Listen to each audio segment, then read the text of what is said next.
The smell Secure hits the you perimeter. first. No one passes. Yes, sir. Bacon, thick Check that cut, gate. Report back. American Understood, style. sir. The kind that sizzles and pops in its own grease, sending up spirals of smoke that carry the scent of salt and smoke, Gentlemen, the and situation something demands our deeply immediate unity. fundamentally Understood. satisfying. We must be It is prepared the to act. smell of Sunday mornings in diners at dawn, of truck stops and home kitchens of America itself. On a bitter February morning in 1944, that smell drifted across the snow-covered grounds of Camp McCoy, Wisconsin. For the American soldiers eating breakfast in the mess hall, it was just another Tuesday, just another meal, just another day in a war that seemed like it would never end.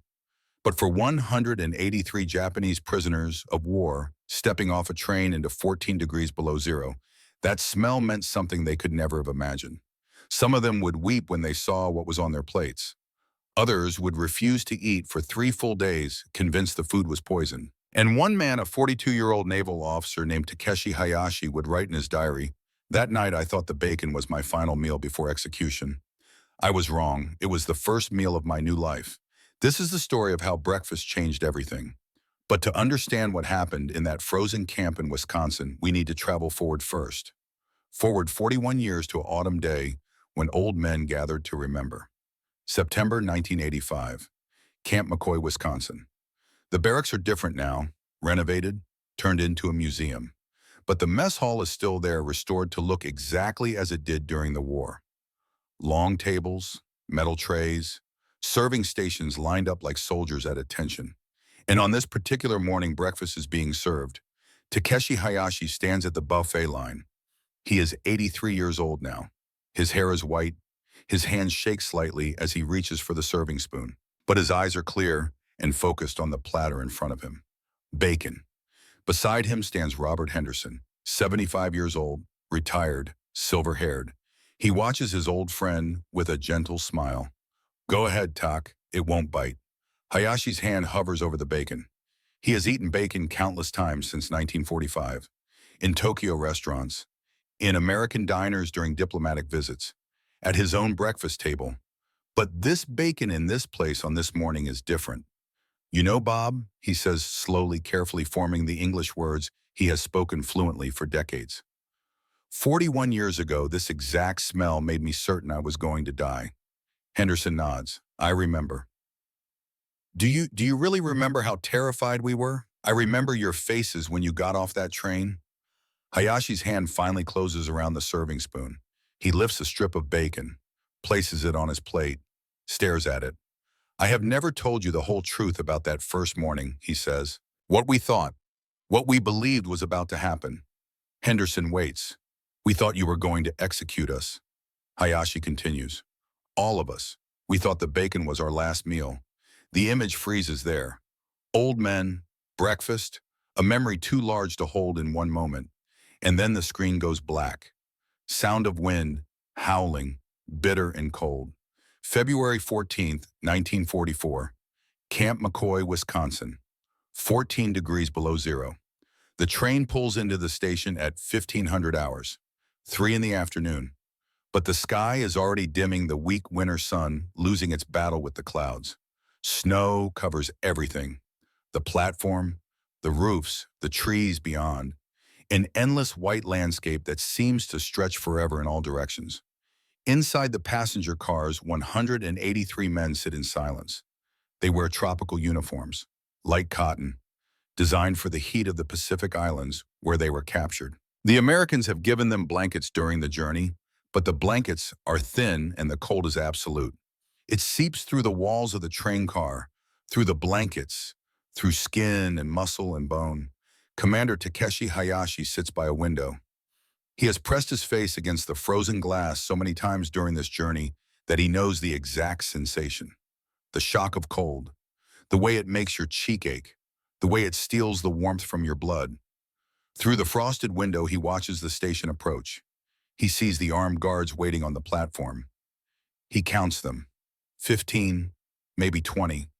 They wear heavy coats, wool, the kind that makes them look bigger than they are. They carry rifles, M1 Garands. Hayashi knows weapons. He has studied American military equipment the way other men study poetry.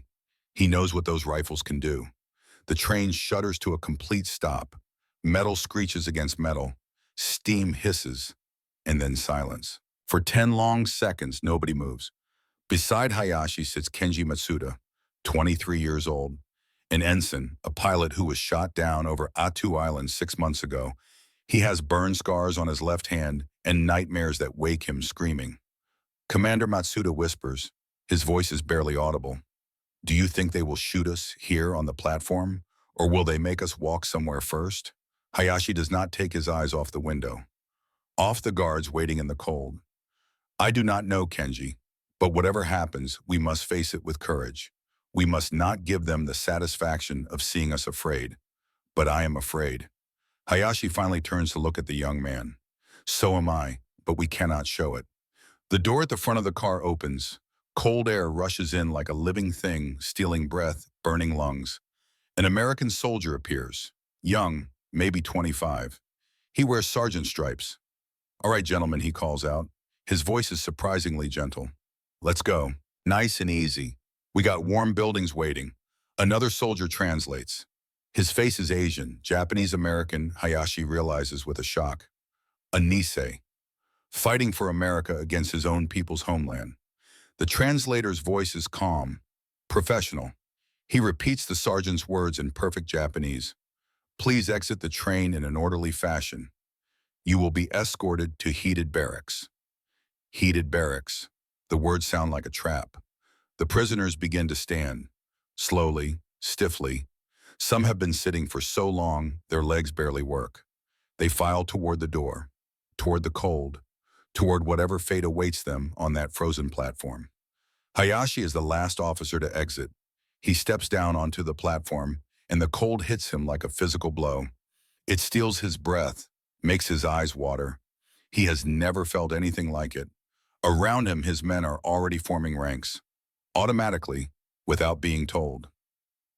It is what they know, what they have been trained to do. Stand straight, eyes forward, wait for orders. The American guards watch them, but something is wrong. Hayashi has prepared himself for hatred, for contempt, for the cruel satisfaction of victors looking at the defeated.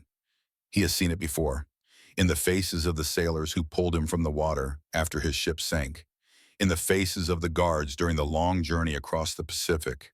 But these guards on this frozen platform in Wisconsin do not look at the prisoners with hatred. They look concerned. One guard, a corporal with red hair and freckles, turns to his sergeant. Jesus, Sarge, they're going to freeze to death in those uniforms. The sergeant nods. Henderson's orders, get them inside fast. We got coats and boots ready. Another guard stamps his feet, trying to stay warm. Poor bastards. Look at them shaking. Hayashi hears this exchange. He does not speak English, but he understands tone. He understands the way men sound when they are worried, when they care. It makes no sense. A tall American officer approaches. Hayashi can see the captain's bars on his collar. The man is maybe 38, tall, lean. He has the weathered face of someone who has spent time outdoors. Farm work, maybe, or ranch work. The captain speaks. The Nisei translator steps forward. Good afternoon, gentlemen. My name is Captain Robert Henderson. I am the liaison officer for this camp. I know you have had a long and difficult journey. We are going to get you inside where it is warm. You will receive winter clothing and hot food. If you cooperate, this transition will go smoothly. The translator delivers this in Japanese. His accent is American, but his grammar is flawless. Hayashi studies Captain Henderson's face, tries to read intent, tries to see the trap. But Henderson's expression is neutral. Not kind, exactly, but not cruel either. Professional, like a man doing a job he takes seriously. This way, please, Henderson says, gesturing toward the camp gates. The prisoners begin to march. Hayashi walks near the front of the formation. With each step he observes, catalogs, records, details in his mind for the diary he will write tonight if he lives that long. The camp is surrounded by barbed wire fences, 12 feet high, maybe higher. Guard towers stand every 200 yards. Machine gun emplacements are visible at strategic points. This is clearly a secure facility, a prison. But the guards in the towers are not watching the new arrivals with hostile intensity. They are drinking coffee from thermos bottles, stamping their feet, trying to stay warm. One guard waves at the formation as it passes, a casual, almost friendly gesture. Matsuda, walking beside Hayashi, sees this too. "Commander, why are they waving at us?" Hayashi has no answer.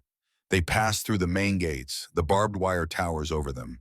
Beyond the fence, Hayashi can see barracks. Wooden buildings, dozens of them. Smoke rises from chimneys. They are led to a cluster of 3 barracks near the center of the camp. The doors open and warm air spills out. Not just warmer than outside, actually warm, heated. Inside, coal stoves burn in the corners. The heat is glorious, overwhelming. The prisoners crowd around the stoves, immediately unable to help themselves, pressing close to the warmth like moths to flame. American soldiers enter carrying large boxes. They begin distributing items. Heavy wool coats, thick socks, insulated boots that look new, unused. Hiroshi Tanaka, a 28-year-old sailor standing near Hayashi, accepts a pair of boots from an American private. He turns them over in his hands, studies them. "These are good boots," he whispers to Hayashi. "Not worn out, not damaged. These are the kind of boots they issue to their own soldiers." "Accept nothing as kindness," Hayashi warns. "This may be psychological warfare. They give us comfort now to make us lower our guard. Then they take it away to break us." But the private who handed Tanaka the boots is smiling, a genuine smile. And when Tanaka bows slightly in thanks, the private nods back. "You're welcome, buddy," the private says. Tanaka does not understand the English words, but he understands the tone. The prisoners are assigned bunks, 50 men per barracks. The bunks are wooden, simple, but they have mattresses. Thin mattresses, yes, but mattresses nonetheless. And blankets, real blankets, wool. Hayashi claims a lower bunk near the stove. He sits on the edge of the mattress, tests it with his hand. It gives slightly under pressure. After months of sleeping on hard surfaces, on metal floors and wooden benches, this mattress feels like luxury. This is wrong, he thinks. All of this is wrong. In the Japanese military, prisoners are given nothing, less than nothing. They are considered beneath consideration. To surrender is to lose all honor, all humanity, all right to decent treatment. But these Americans are giving them coats and boots and heated barracks and mattresses. Right before Hayashi can pursue this thought further, an announcement echoes through the barracks. The Nisei translator's voice speaking in Japanese. "Dinner will be served at 1800 hours, 6 o'clock. Please proceed to the mess hall when you hear the bell." Dinner. The word hangs in the air. Matsuda turns to Hayashi. His young face is pale. "Commander, what kind of food do they give to prisoners?" Hayashi remembers the stories. The propaganda, the training, American brutality, American cruelty. But he also remembers the boots, the coats, the warm barracks. "I do not know," he finally says. "But we will find out soon." The hour that follows passes in strange suspension. The prisoners sit on their bunks. Some try to sleep. Most cannot. They are too cold still, their bodies not yet believing the warmth of the stoves. Too afraid. Too uncertain. Hayashi uses the time to write. He has kept a diary since he was a young officer. Small notebooks filled with careful characters. Observations, thoughts, feelings he would never speak aloud. He writes February 14th, 1944. "We have arrived at a place called Camp McCoy in the state of Wisconsin. I do not know if I will survive to write another entry. The Americans have given us warm clothing and shelter. I do not trust it. This may be a trick, or perhaps they are simply following rules we do not understand. Whatever happens next, I must face it with the dignity expected of a Japanese officer. If I die today, I hope Yuki and the girls will someday know that I died with honor." He closes the notebook, tucks it under his thin pillow. At 17:55, a bell rings. Loud, clear, summoning. The prisoners file out of the barracks, form ranks without being told, march toward the largest building in the compound. The mess hall. It is a long structure. Rectangular, light spills from windows along both sides. As they approach, Hayashi becomes aware of the sound, a low rumbling, machinery perhaps, or ventilation. And then the smell hits them.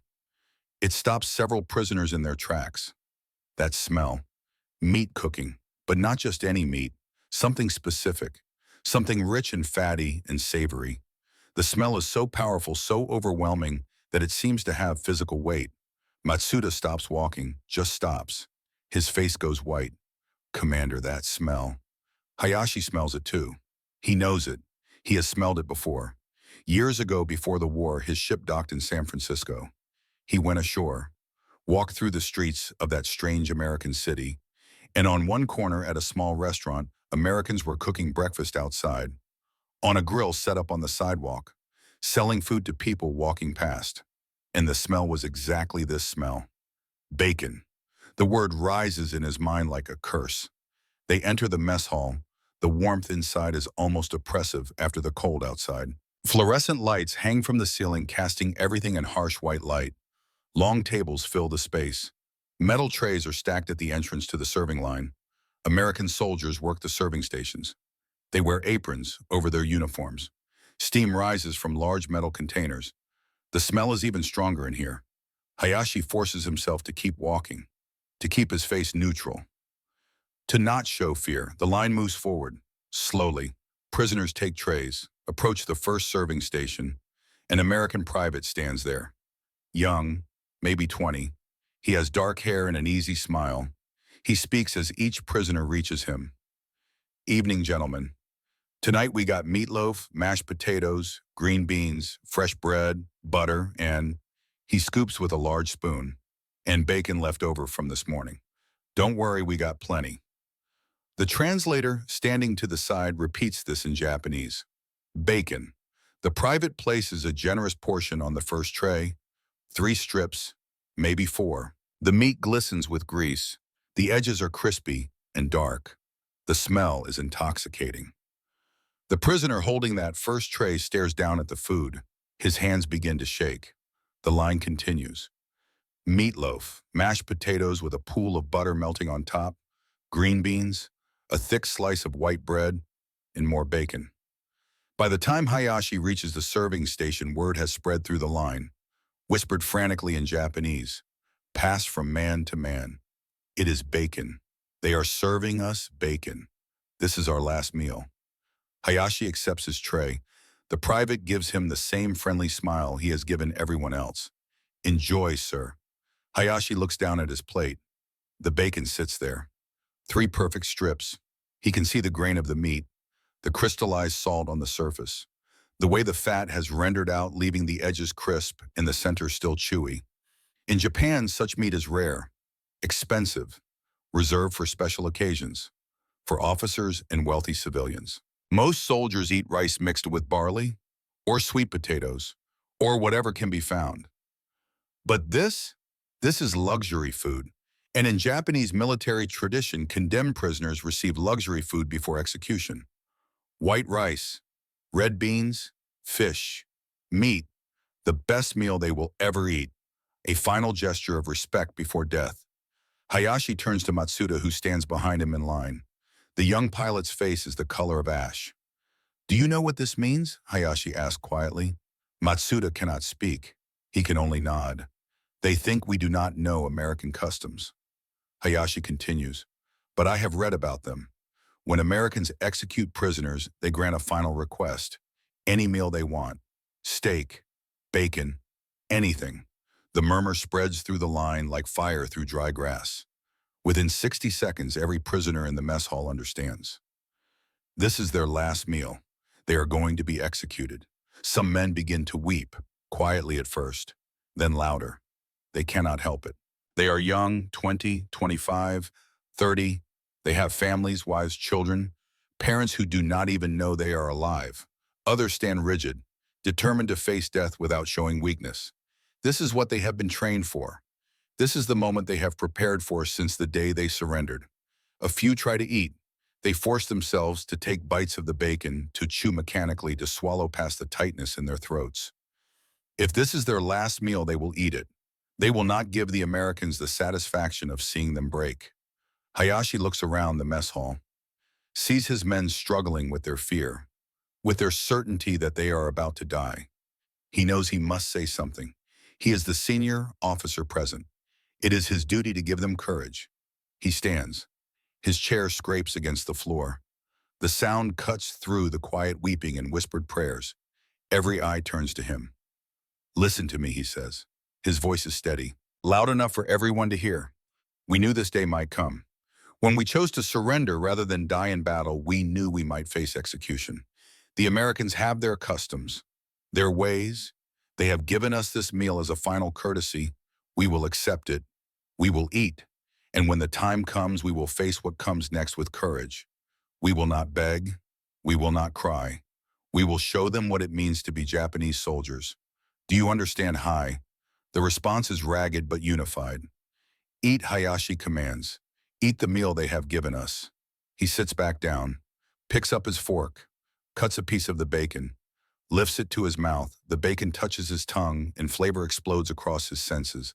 Salt, fat, smoke. The meat is tender and crispy at the same time. The umami is overwhelming.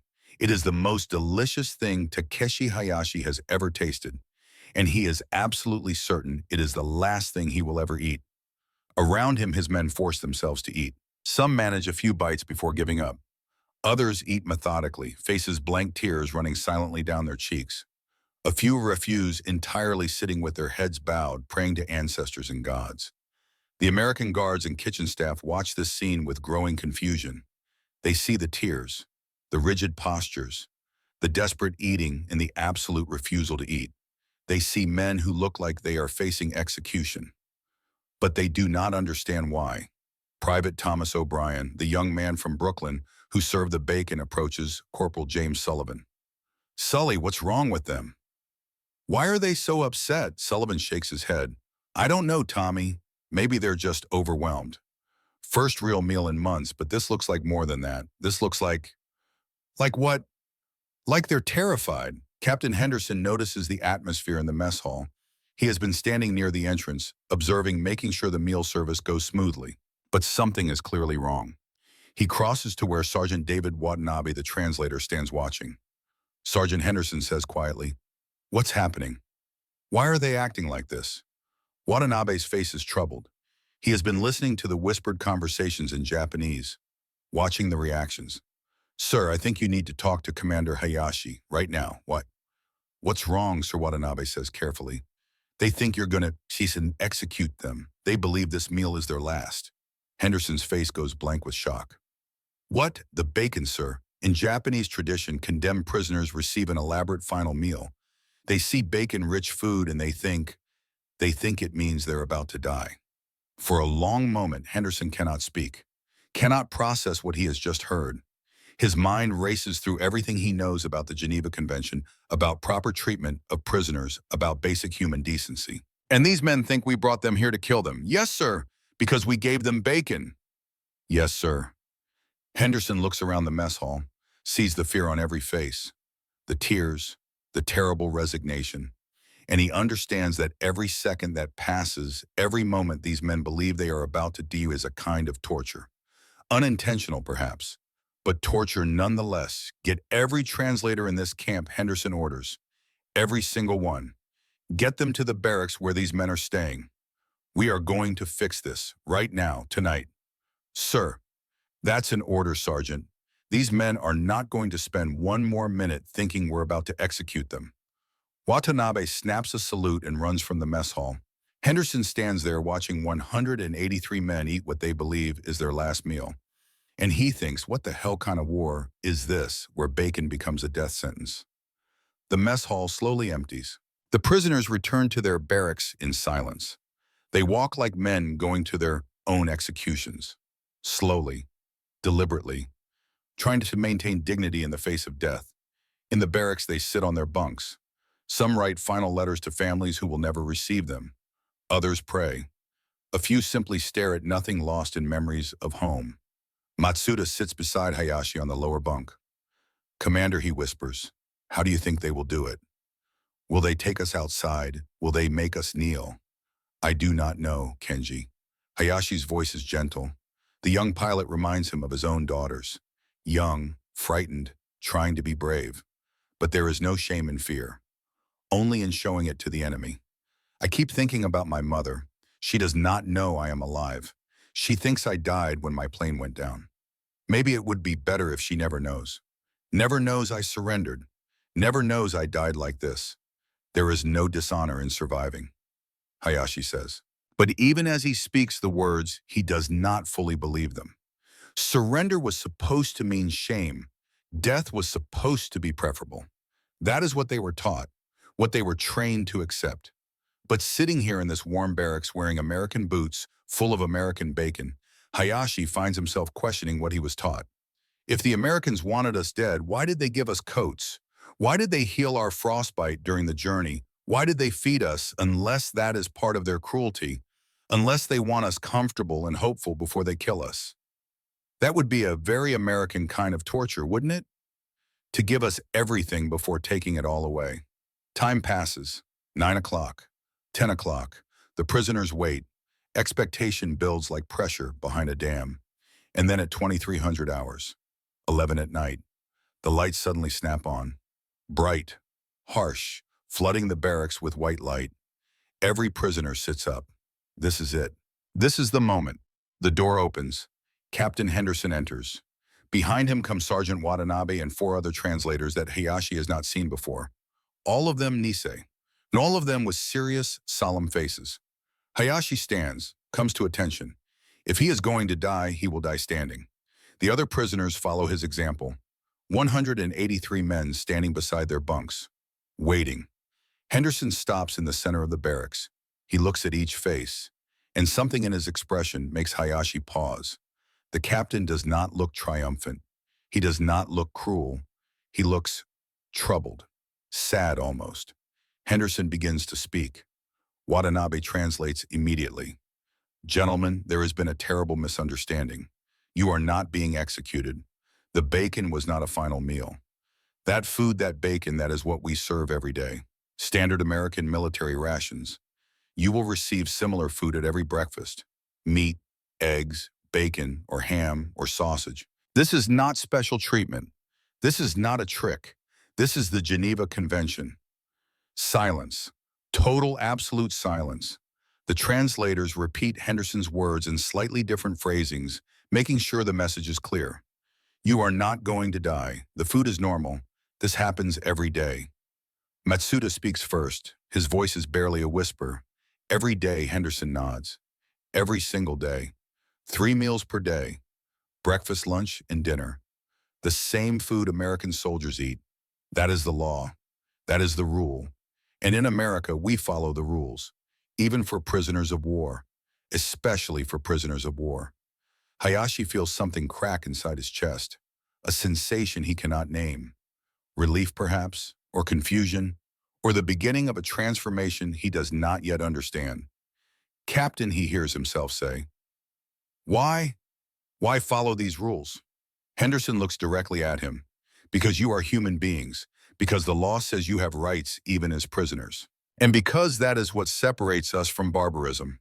Rules, laws, the belief that even in war there are lines we do not cross. Another long silence, and then Matsuda begins to laugh. It starts as a quiet chuckle but builds quickly into something more intense. The laughter of a man who was certain he would die and has just learned he will live. The laughter of tension breaking, of fear releasing. Others join him, some laughing, some crying, some doing both at once. The emotional release is overwhelming. Men collapse onto their bunks.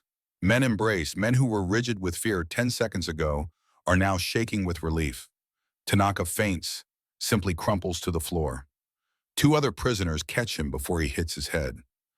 Hayashi does not laugh, does not cry. He just stands there staring at Captain Henderson, trying to process what has just happened. We thought, he begins, we thought the bacon meant death. I know, Henderson says quietly.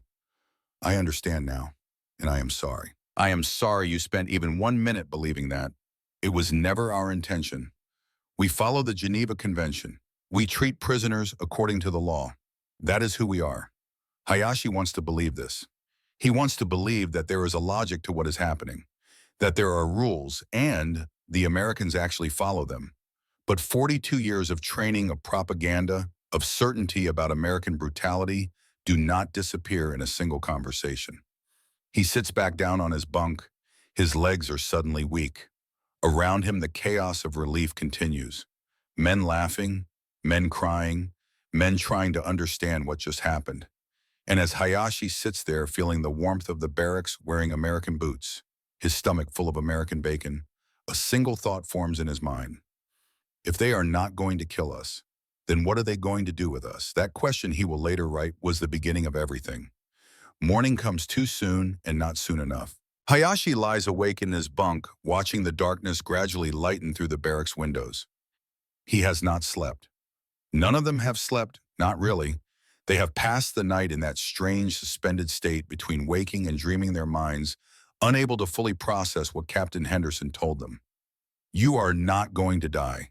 The bacon was not your last meal. This is what we serve every day.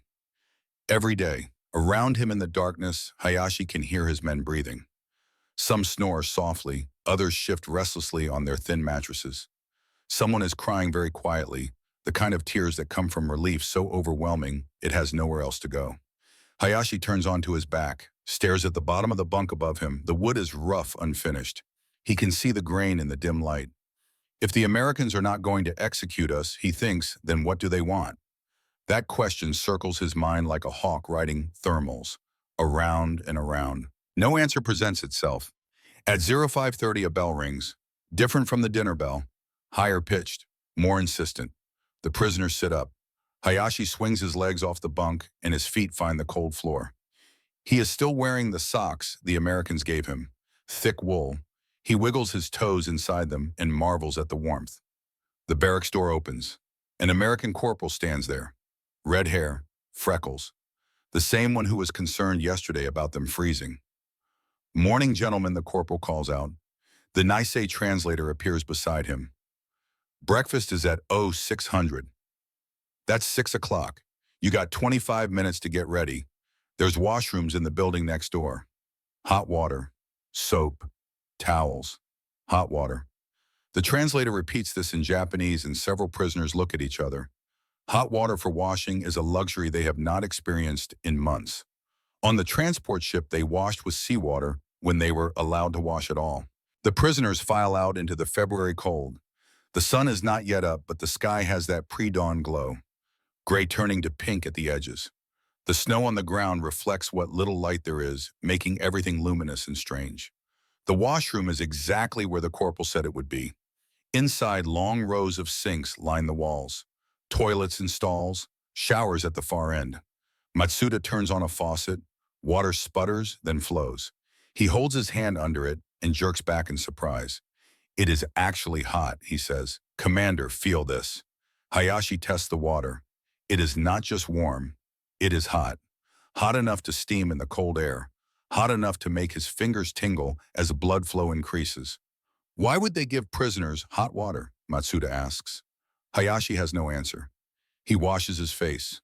The hot water on his skin feels like a benediction, like forgiveness. He watches dirty water swirl down the drain and thinks about how strange it is that such a simple thing, hot water, can make you feel human again.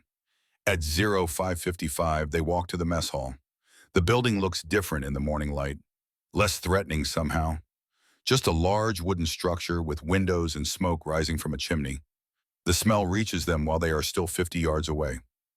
That smell, bacon again, and something else. Coffee, Hayashi realizes. Strong coffee. The scent is almost aggressive in its intensity. They enter the mess hall and the scene is similar to last night, but also different. The American soldiers serving breakfast are more casual. They joke with each other. One of them is singing, badly. The others laugh and throw wadded up napkins at him, and Hayashi watches this casual camaraderie with something close to wonder. In the Japanese military, such behavior between soldiers of different ranks would be unthinkable. You do not joke with your superiors. You do not throw things at them, even in play. But these Americans seem to exist in a different world, a world where rules are more relaxed, where the distance between ranks is smaller. The serving line moves forward. Hayashi takes a tray, approaches the first station. Private O'Brien stands there, the young man from Brooklyn. He grins when he sees Hayashi. Commander, back for more. Huh, good stuff, right? The translator repeats this, and Hayashi nods, unsure how to respond. O'Brien scoops scrambled eggs onto the tray. then bacon, 4 strips this time, then toast, real butter, a small paper cup filled with jam, and coffee, hot and black in a thick ceramic mug. Enjoy, Sir O'Brien says. And hey, I'm glad you guys are okay. Last night looked rough. Hayashi carries his tray to a table, sits, looks down at the food. The eggs are bright yellow flecked with black pepper. The bacon glistens. The toast is perfectly golden. The coffee steams. He picks up a strip of bacon, bites. The flavor is the same as last night, but without the terror. This time he can actually taste it, can appreciate the salt and smoke and richness. It is good.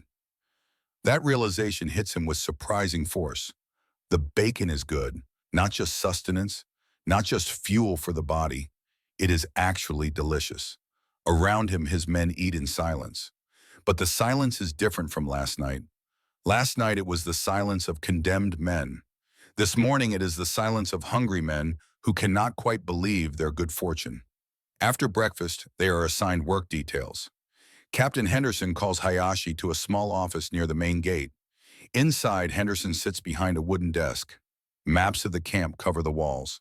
A calendar shows February 1944, the 15th now. 1 day into their new life. Commander Hayashi Henderson says through Sergeant Watanabe, I want to explain how this camp operates. You and your men will be given work assignments. Nothing dangerous. Maintenance mostly. Cutting firewood. Helping with repairs. Some agricultural work when spring comes. You will work 8 hours per day with breaks, and you will be paid. Paid Hayashi is certain he is misunderstood. Watanabe confirms. Paid commander, 80 cents per day. Camp scrip. You can use it at the canteen to purchase items. Henderson opens a drawer and pulls out several colorful pieces of paper. They look like money, but clearly marked as camp currency. Not transferable. Valid only at Camp McCoy. The Geneva Convention requires we pay prisoners for their labor, Henderson explains. It is not much, but it is yours. Hayashi takes one of the script notes, studies it, 80 cents per day, in American money, for prisoners. What can we buy at this canteen, he asks. Henderson lists items, cigarettes, candy bars, writing materials, soap, toothbrushes, small personal items. We also have a library, Henderson continues.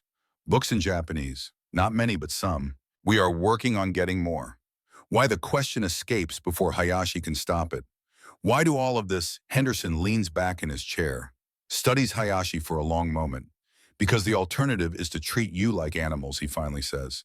And that is not who we are. We believe that even in war there are rules, lines we do not cross. If we abandon those rules, then we become no better than the things we are fighting against. These words lodge in Hayashi's mind. He will think about them for days, weeks, months. He is assigned to work in the administrative building, light duty because of his rank and education. He will help organize files, translate documents when needed, keep records. It is he realizes the kind of work he might do if he were not a prisoner at all, if he were simply a clerk in any ordinary office. The days begin to establish a rhythm. Wake at 0530, wash. Breakfast at 0600, work from 0800 to 1200, lunch. Work from 1300 to 1700, dinner at 1800, free time until 2200, lights out. The rhythm is soothing in its predictability. After months of uncertainty of not knowing what each day would bring, this routine feels almost comforting. On the third day, Matsuda discovers the camp canteen. It is a small building near the center of the compound. Inside shelves hold an assortment of goods: Hershey bars, Wrigley's chewing gum, Lucky Strike cigarettes, Coca-Cola in glass bottles, writing tablets, pencils, magazines. Matsuda stands in the doorway staring. He has earned $2.40 in camp scrip for his 3 days of work. It feels like a fortune. He buys a writing tablet and a set of pencils.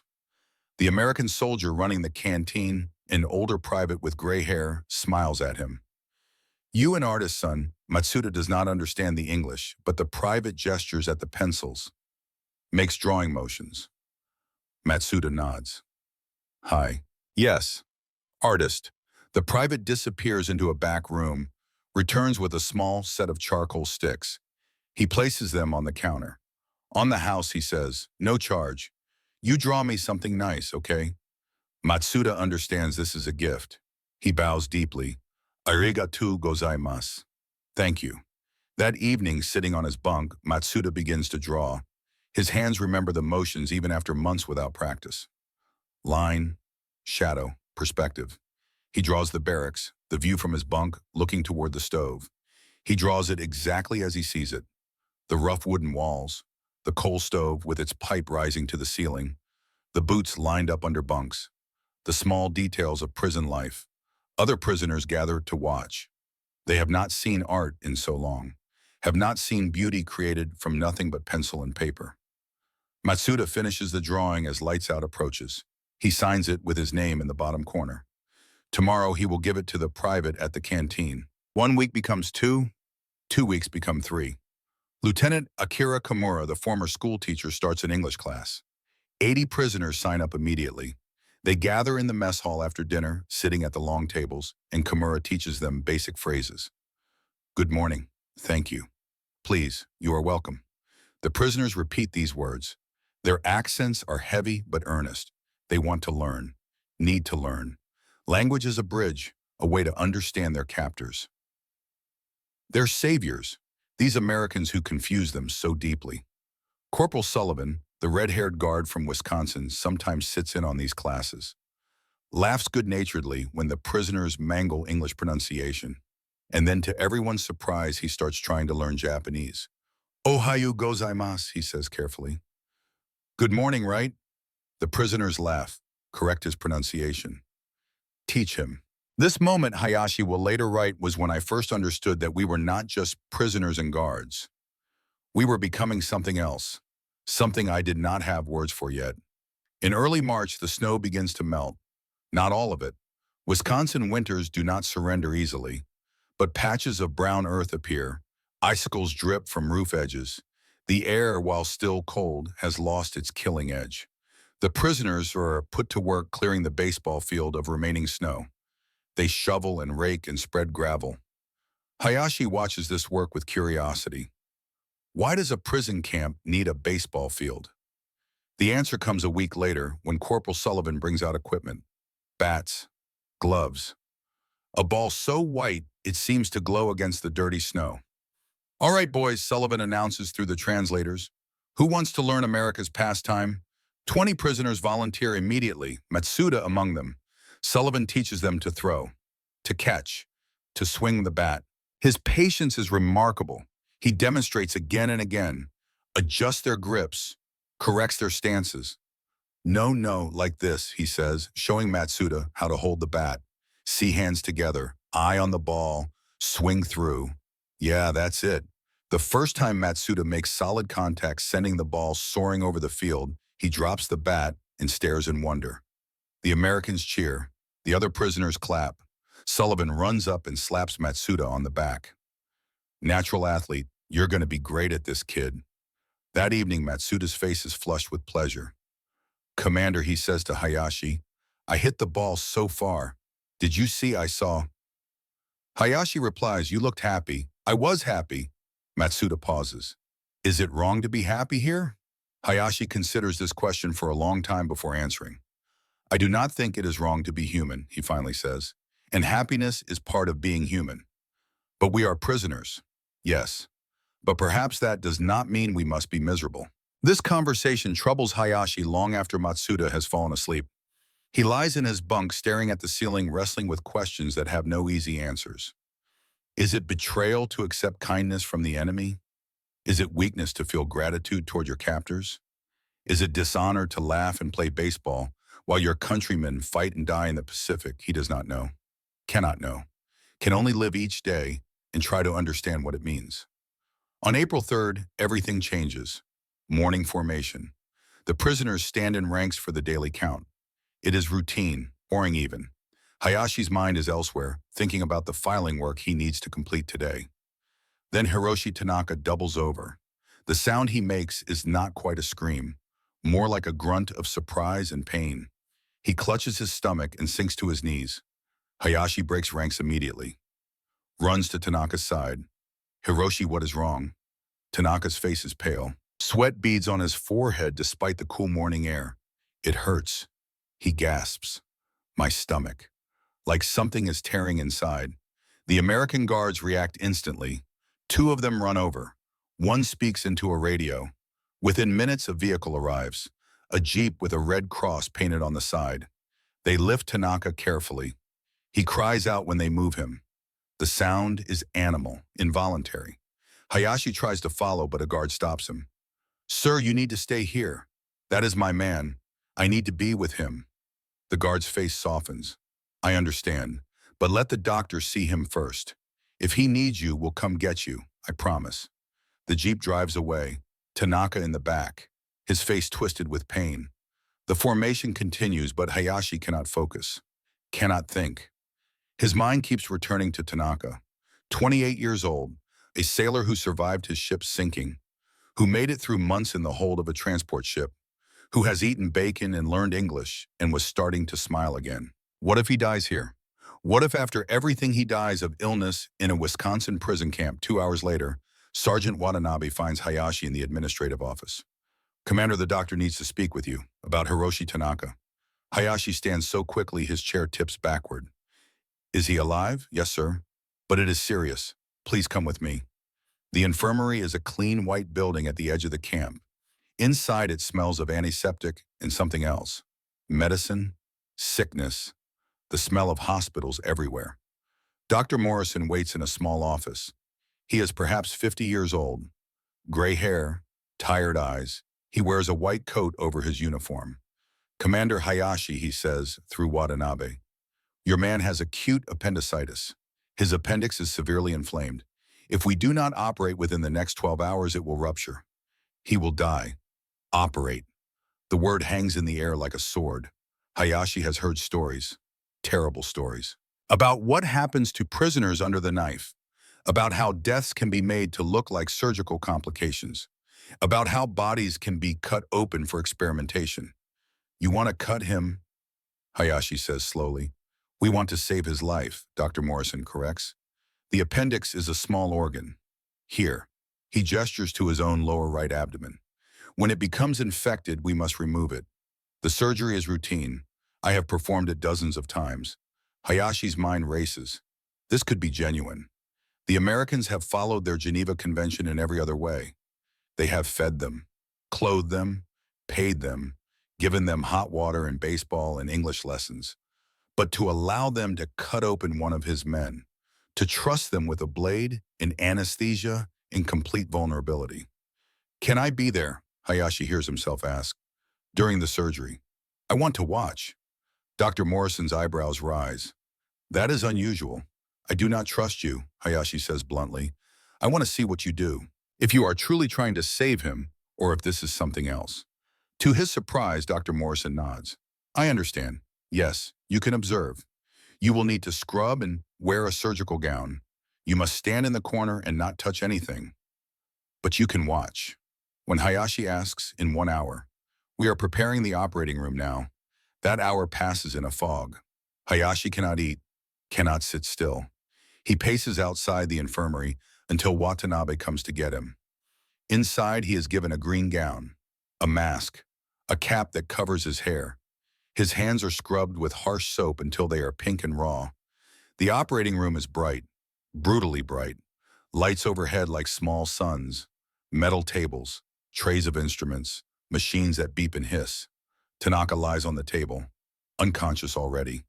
His chest rises and falls with mechanical regularity. Dr. Morrison stands beside the table. 2 nurses assist him. They move with practiced efficiency. Setting up, preparing. Commander Doctor. Morrison says, looking at Hayashi standing in the corner.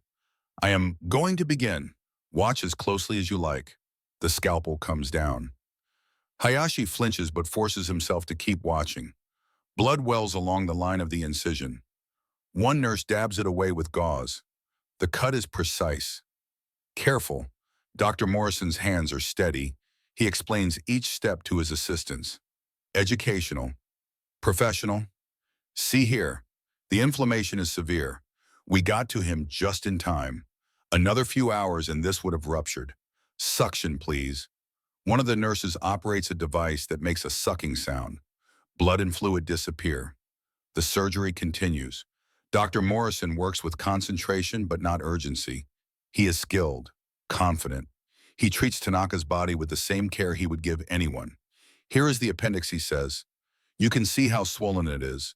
We are going to clamp here and here. Good. Now we remove it, carefully. We do not want it to burst even now. The appendix comes out. A small reddish thing, diseased. Dr. Morrison places it in a metal tray.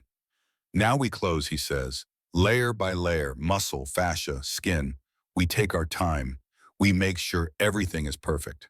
45 minutes after the first incision, Dr. Morrison places the final stitch. He steps back, removes his gloves. Done, he says. He will be fine. Move him to recovery. Monitor vitals every 2 hours. Give him morphine for pain when he wakes. He turns to Hayashi. Commander, your man will live. The surgery was successful. He will need to rest for 2 weeks, but he will make a full recovery. Hayashi finds he cannot speak. His throat is tight, his eyes burn. Dr. Morrison seems to understand. He places a hand on Hayashi's shoulder. A brief touch, almost fatherly. I want you to know something, he says quietly. My son is in the Pacific, fighting. I got word 2 weeks ago that he is missing in action. I do not know if he is alive or dead. I do not know if he is being treated with kindness or cruelty. But I took an oath as a doctor to do no harm, to save lives. That oath does not have an exception for enemies. I saved your man because that is what doctors do, not because I like Japan, not because I have forgotten what happened at Pearl Harbor, but because that is who I am. Hayashi bows, deep, formal, the kind of bow reserved for the greatest respect. Thank you, he says in English. The words are rough but sincere. Thank you. Dr. Morrison nods. You are welcome, Commander. 3 days later, Tanaka is sitting up in bed, pale, weak, but alive. His incision is healing cleanly. The nurses check on him regularly. Bring him soup, adjust his pillows. Hayashi visits every day. On the 3rd day, Tanaka is strong enough to talk. Commander, he says, I thought I was going to die. So did I. But they saved me, the American doctor. He cut me open and fixed what was broken and sewed me back together. Why would he do that? We are enemies. Hayashi sits in the chair beside the bed. I asked him the same question. He said he took an oath to save lives, and that oath does not stop just because there is a war, but his own son is missing. Fighting against Japan. I know, and he still saved me. Yes, Tanaka is quiet for a long time. Then, Commander, what does this mean? What does it mean that our enemies can be so kind? Hayashi has been thinking about this question since the surgery, since he watched Dr. Morrison's steady hands repair Tanaka's body, since he heard about Morrison's missing son. I think it means, Hayashi says slowly, that we have been lied to, about many things, about what Americans are like, about what values they truly hold, about what is possible even in war. The propaganda. It was all lies, not all lies. Americans can be brutal too, we have seen that, but they can also be decent, merciful, lawful, and that is something we were never told. Word spreads through the camp. The story of Tanaka's surgery, of Dr. Morrison saving an enemy soldier while his own son was missing, of Commander Hayashi watching the surgery and seeing genuine care. The story changes something, a shift in atmosphere. Prisoners who were merely compliant become curious. Those who were suspicious become cautiously trusting. They attend Kimura's English classes in greater numbers. They volunteer for work details. They play baseball with real enthusiasm. They smile at the guards. They say good morning in English. And Hayashi watches this transformation with mixed feelings. Relief that his men are safe. Gratitude for the treatment they receive. But also a deep, aching confusion about what it all means. Because if the Americans are capable of this, of following laws even with enemies, of showing mercy even to those who attack them, of treating prisoners with dignity and care, then what does that say about Japan, about the propaganda they were fed, about the war itself? These questions haunt Hayashi through the lengthening days of April, as snow melts and grass appears, as baseball games become daily events, as the canteen starts stocking Japanese writing paper, as life in Camp McCoy settles into something that feels less like imprisonment and more like exile. He writes in his diary almost every night now, long entries, detailed observations, trying to capture everything before memory fades. April 23rd, 1944. Today I watched Matsuda pitch a complete game against the American Guards. We won 7-5. Sullivan congratulated him afterward, shook his hand, told him he should try out for a real team after the war. Matsuda glowed with pride. I have not seen him this happy since before he was shot down. Is it wrong that I am glad? And is it betrayal to hope this war ends soon so we can all go home? I do not have answers, only questions.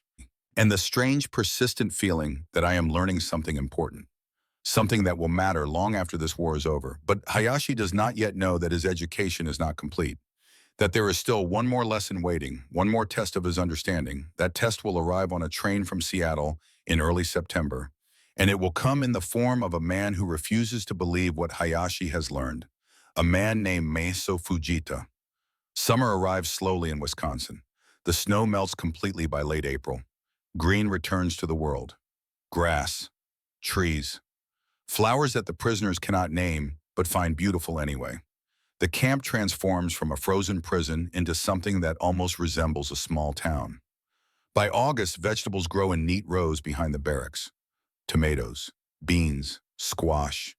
The prisoners tend these gardens with care. They water, they weed, they harvest, and they are allowed to keep a portion of what they grow. They grill vegetables on improvised hibachi grills in the evenings. The smell of charcoal and roasted vegetables becomes the smell of summer at Camp McCoy. Hayashi has been here 6 months now. He knows the rhythm of this place, the bell schedules, the guard rotations, the way Corporal Sullivan always has a joke ready, the way Private O'Brien hums while serving breakfast, the way Dr. Morrison nods solemnly when they pass each other on the camp paths. He knows this place, and that knowledge troubles him, because knowing this place means accepting it, and accepting it feels like betrayal. On September 5th, a train arrives. 45 new prisoners. Hayashi stands with the greeting party. It is his duty as senior officer to help orient newcomers, to explain the rules, to ease the transition. But when the new prisoners step off the train, Hayashi recognizes the man at their head immediately. Commander Masao Fujita, 45 years old, submarine captain. A man Hayashi knew before the war, a man who once called him friend. Fujita's eyes scan the platform. Find Hayashi. Stop. For a moment, neither man moves. They simply stare at each other across 20 yards of space. Then Fujita walks forward, slowly, his gaze taking in everything. The well-fed prisoners in warm clothes, the casual interaction between guards and captives, the baseball field visible beyond the fence, the smell of dinner cooking in the mess hall. Hayashi Fujita says when he reaches him, his voice is flat, "You look healthy. It is not a compliment. Welcome to Camp McCoy." Hayashi replies carefully. Fujita's jaw tightens. "What has happened to you? You are smiling. You are wearing American boots. You look like you have forgotten who you are." "I have not forgotten anything, but I have learned things here." Learn. Fujita's laugh is bitter. "Or have you been brainwashed? This place." He gestures at the camp. "This looks like a holiday resort, not a prison." It is a prison, but one that follows rules, American propaganda. The Geneva Convention is not propaganda. It is real, and these Americans actually follow it. Fujita stares at him, then shakes his head.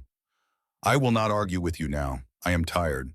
We will talk later, when you have remembered your duty." He walks away. His new prisoners follow. They look confused, afraid, exactly as Hayashi's group looked 6 months ago. That night, Hayashi cannot sleep. He keeps thinking about the look in Fujita's eyes. Contempt, disappointment, fury. Is Fujita right? Has Hayashi lost his way? Has he allowed American kindness to make him soft, to make him forget? No. The thought is immediate and certain. He has not forgotten. He has learned. There is a difference. The next morning, Hayashi finds Fujita at breakfast. The new commander sits rigidly at a table, staring at his plate of bacon and eggs with undisguised suspicion. "I know what you are thinking," Hayashi says, sitting down across from him. "You think the food is too good." You think it is a trick. It is a trick, obviously. It is the Geneva Convention. Prisoners must receive the same rations as the soldiers guarding them. Geneva Convention. Fujita's voice drips with scorn. That is Western propaganda. It does not exist in practice. I thought the same thing. 6 months ago, I was certain they would execute us. I thought the bacon was our last meal. Fujita looks up sharply. What? Come with me, Hayashi says. Let me show you something. Over the next 3 days, Hayashi becomes Fujita's guide. He shows him the infirmary where Dr. Morrison saved Tanaka's life, the canteen where prisoners can buy candy and cigarettes with earned wages, the library with books in Japanese, the baseball field where prisoners and guards play together, the garden where vegetables grow. With each stop, Fujita's expression grows darker. This is obscene, he finally says. They are treating us like guests, like friends. Do they not know we are enemies? They know, but they have laws, and they follow those laws. Number Fujita shakes his head violently. This is psychological warfare. They feed us. They comfort us. They make us dependent on their kindness. And then one day they will use that against us. They will demand information, confessions, betrayals. They have never asked me for information. Not once in 6 months. Then they are waiting, being patient.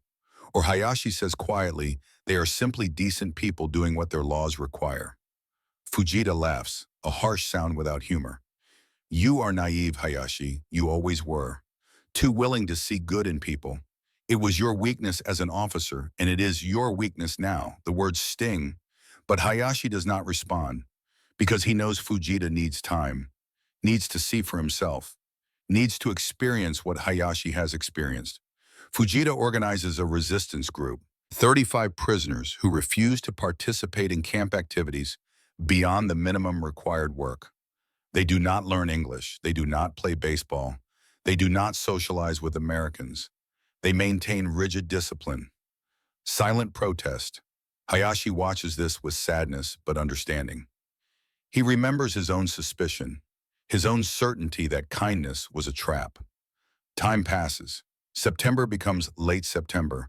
One of Fujita's men becomes ill. Fever, chills. The man tries to hide it, but Corporal Sullivan notices during morning formation.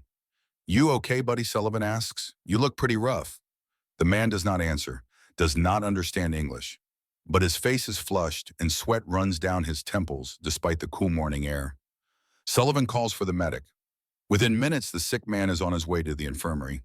He looks back at Fujita with fear and confusion, as if asking permission, as if asking forgiveness for being weak.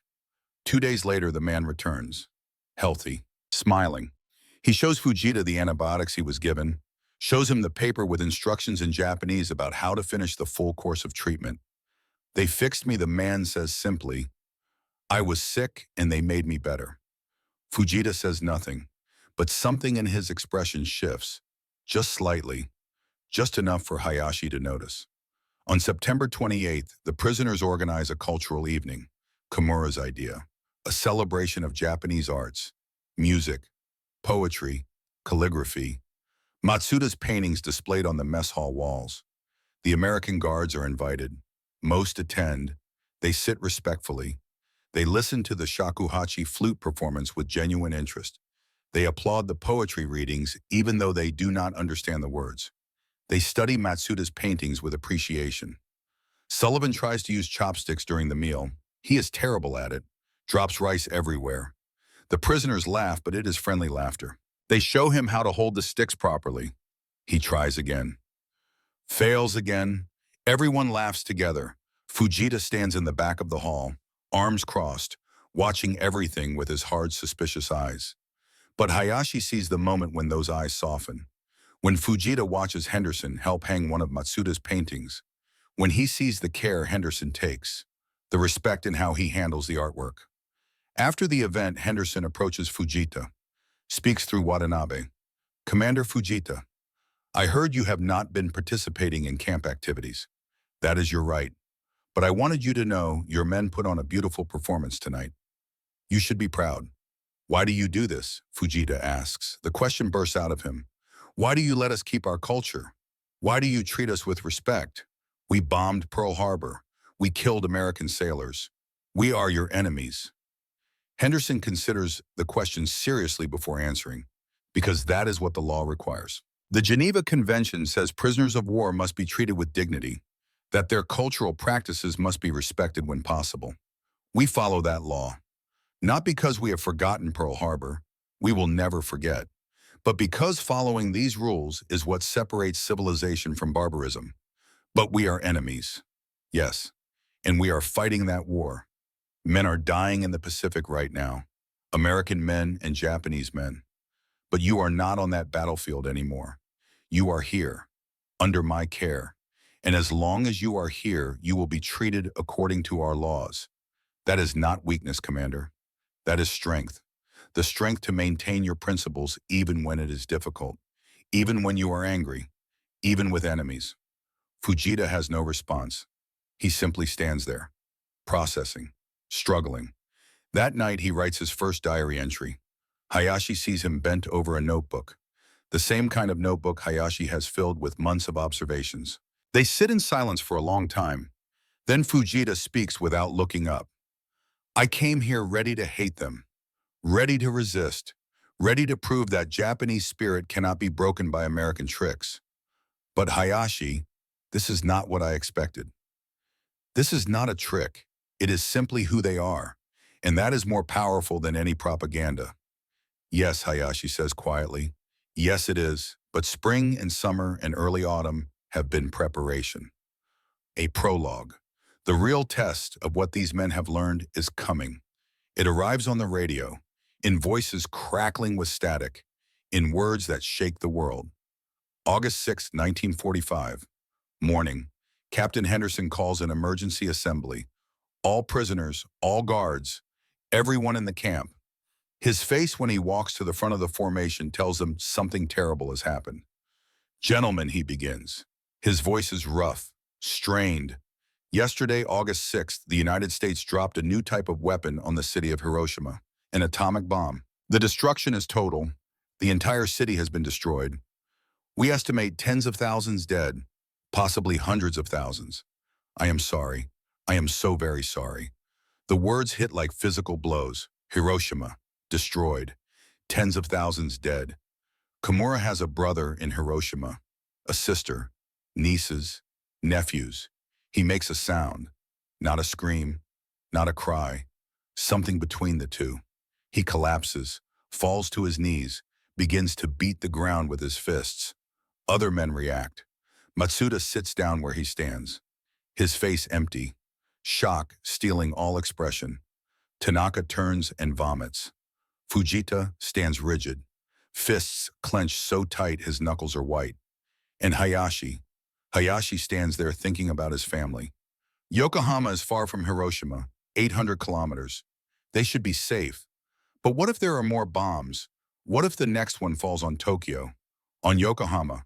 What if his wife and daughters are already dead and he will never know? Henderson stands before them, tears on his face, not hiding them, not ashamed. We will do everything we can to help you get information about your families. The Red Cross is working on communications. It may take time, but we will not give up. I promise you that. But promises mean nothing in the face of atomic fire. 3 days later, August 9th, another bomb. Nagasaki. Fujita's sister lives in Nagasaki. Lived. Past tense now. Probably. He does not collapse like Kimura. He does not sit in shock like Matsuda. He simply walks to the fence, stands there, stares at nothing for 6 hours. When Hayashi finally approaches him, Fujita speaks without turning. Do you know what the worst part is? My sister used to write me letters before the war. She had 3 children. I have never met them. Now I probably never will. The Americans just killed my sister and her children. And yet here I stand, well-fed, healthy, safe, while they died in fire. I know, Hayashi says, because he does know. The guilt is crushing. The guilt of surviving while others suffer. How do I feel about them now? Fujita continues. The Americans, they saved my life in the infirmary.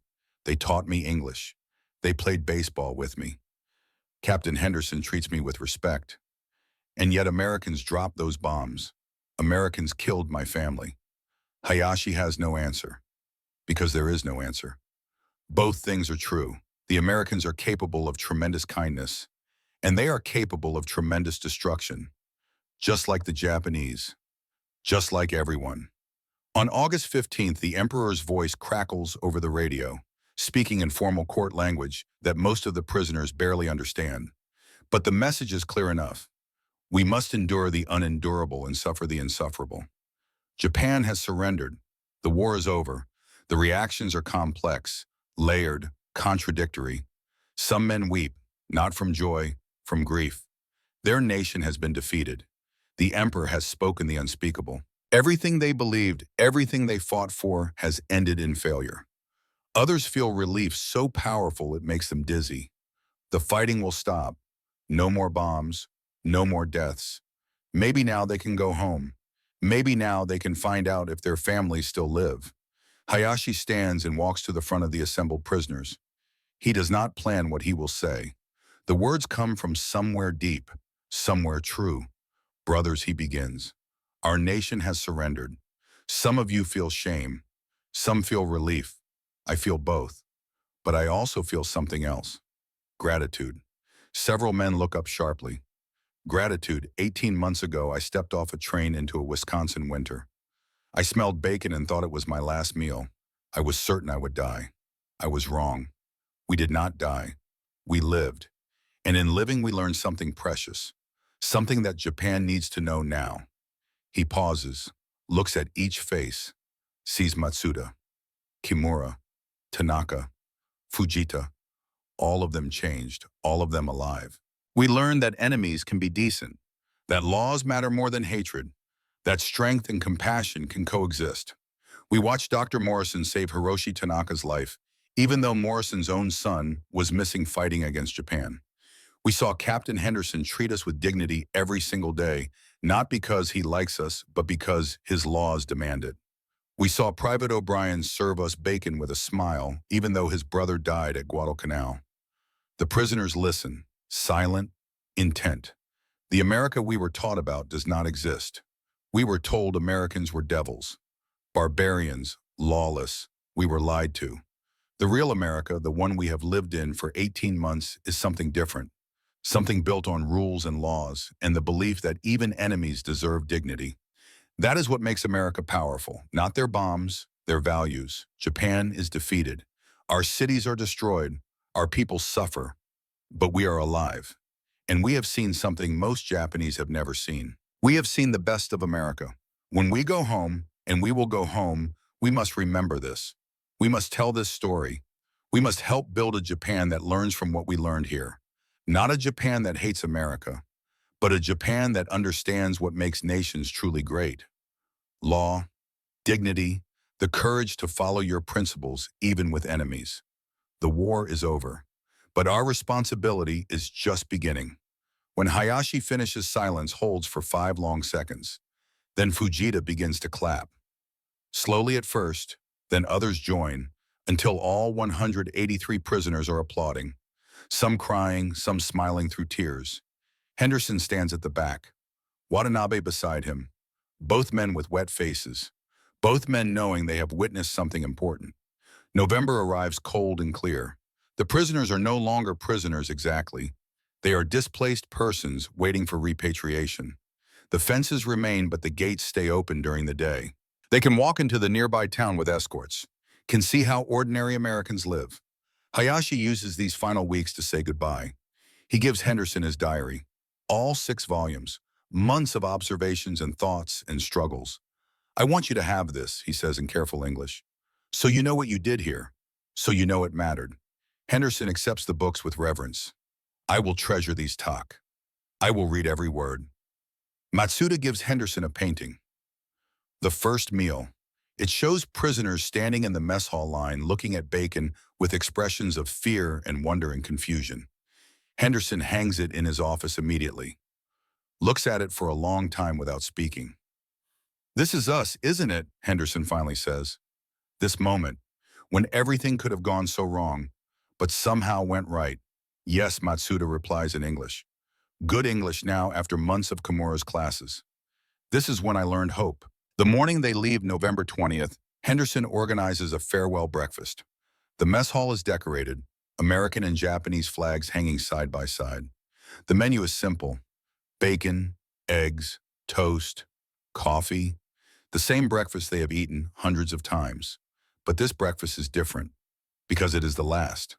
They eat slowly, savoring, not the food exactly, but the moment, the community, the strange friendship that has grown between enemies. When the meal ends, Henderson stands to speak. You came here as enemies. You leave as friends. I learned as much from you as you learned from us. You taught me that courage comes in many forms. That dignity can survive defeat. That honor is not about never surrendering. It is about how you live afterward. Thank you for that lesson. I will carry it the rest of my life. Hayashi responds in English. His accent is still heavy, but his grammar is nearly perfect. Captain Henderson, you showed me that enemies can have honor. That rules matter more than hate. That Americans truly believe in the values they speak of. When I go home, I will tell everyone what I learned here. I will work to build friendship between our nations, because you proved it is possible. They shake hands. Then, surprising everyone, they embrace. Two men who might have killed each other on a battlefield. Now holding each other like brothers. The train departs at noon. 183 men on their way to San Francisco. Then by ship to Japan. Hayashi takes a window seat. Watches Wisconsin roll past. Snow covers the ground again. The cycle complete. Winter to winter. Beginning to end. He writes in a new notebook. His 7th, November 20th, 1945. Today we leave Camp McCoy. I do not know what I will find when I reach home. The destruction must be terrible. But I am bringing something valuable back. Knowledge. The knowledge that the world is more complex than propaganda suggests. That enemies can be decent. That laws can be stronger than hatred. Camp McCoy was a prison, but it was also a school. And I am graduating with the most important lesson of my life. Human beings, regardless of which side they fight on, are capable of both great cruelty and great kindness. The choice of which we show defines us. The ship crosses the Pacific slowly. 2 weeks at sea. Hayashi stands on deck often, watches the water, thinks about the journey that brought him here, the ship that sank, the choice to surrender, the fear and confusion and gradual transformation. December 4th, Yokohama Harbor. Devastated, burned, but still standing, still functioning. Hayashi walks through streets he barely recognizes. Entire neighborhoods gone. Buildings collapsed, rubble everywhere. But people are rebuilding already, clearing debris, hammering, sawing, the Japanese spirit of resilience at work. He finds his street, his building, damaged but standing. The walls are cracked, windows broken, but it stands. He climbs the stairs. His legs are shaking. 18 months. 18 months since he last saw his family. He knocks. The door opens. Yuki stands there, thinner than he remembers, her hair showing gray, her face lined with worry and hardship. They stare at each other, neither quite believing. Takeshi. Her voice breaks on his name. I am home. She falls into his arms. They hold each other, both crying, both laughing, both alive against all odds. Two girls appear into the doorway. Sakura is 9 now. Hana is 12. They barely remember him, this stranger who claims to be their father. But Hayashi kneels, opens his arms, and after a moment's hesitation they come to him. His family, alive, whole, together. That night, around a small dinner of rice and vegetables, Hana asked the question, Papa, what was it like, the Americans?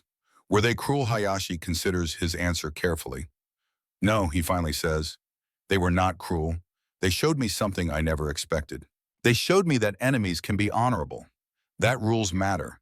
That kindness is not weakness. They changed my understanding of the world. Will you tell us stories? Sakura asks. Yes, I will tell you everything. Because you need to understand. Hating someone you have never met, someone different from you, that is easy. But seeing them as human, even when they are your enemy, that takes courage. And that is the courage I learned in Wisconsin. The years pass, measured in rebuilding, in letters exchanged with Captain Henderson, in Matsuda's paintings exhibited in Tokyo and New York, in Kimura's books about cross-cultural understanding, in Fujita's memoir that becomes a bestseller. Hayashi works for the government, helps build bridges between Japan and America, uses what he learned at Camp McCoy, the rules, the laws, the belief that former enemies can become friends. And in September 1985, 40 years after the war ended, Hayashi receives an invitation, a reunion at Camp McCoy. All surviving prisoners, all surviving guards, come together. Remember, he makes the journey across the Pacific again, but this time in comfort, this time in peace. Camp McCoy looks different. Some buildings are gone, others renovated, but the mess hall remains, restored to look exactly as it did in 1944. Henderson is there, 75 years old, silver-haired, still tall, still carrying himself with that same quiet dignity. They embrace like the old friends they are. The reunion breakfast is served. Bacon, eggs, toast, coffee. The same meal from 4 decades ago. Hayashi stands at the buffet line. His hand hovers over the bacon platter. And suddenly he is 23 again, terrified, certain this is his last meal. But it was not his last meal. It was his first, the first meal of his new understanding. He takes the bacon, sits beside Henderson, takes a bite. Still good, Henderson asks. Better than good, Hayashi replies, because now I know what it means. It means you kept your promise every day for 18 months. You fed us, you cared for us, you treated us like human beings. You did it because your laws demanded it, and because you believed in those laws. I just did my job, Tak. No, you did something more. You showed me that the best of America is not just words on paper. It is actions. It is people. People like you. Around them, old men eat and laugh and remember. Japanese and American. Former enemies, current friends. And Hayashi thinks about the journey. From that frozen platform in February 1944 to this warm mess hall in September 1985. From fear to understanding. From hatred to friendship. The breakfast that he thought would be his last became the first meal of his new life. A life dedicated to peace, to bridge building, to the belief that even the deepest hatreds can be overcome by simple human decency. He looks at Henderson, at Matsuda across the table, at Sullivan telling the same bad jokes he told 40 years ago. And he is grateful. Grateful for the bacon, grateful for the rules, grateful for the Americans who followed those rules even when it was hard, even with enemies, because that, he thinks, is what makes a nation truly great. Not the size of its military, not the power of its weapons, but the strength of its values, and the courage to live by those values even in the darkest times. The breakfast that changed everything. That taught a Japanese naval officer about American honor, about the Geneva Convention, about the power of law over hatred. That breakfast saved more than Hayashi's life. It saved his soul, and through him, it helped save 2 nations from eternal enmity. 41 years later, the bacon still tastes like freedom, like hope, like the future both nations built together, from enemies to allies, from war to peace, all because some Americans believed that rules mattered, that enemies deserved dignity, that even in war civilization could survive. That belief changed Takeshi Hayashi, and through him, it changed history. Want to be notified when Claude responds? Notify Sonnet 4.5.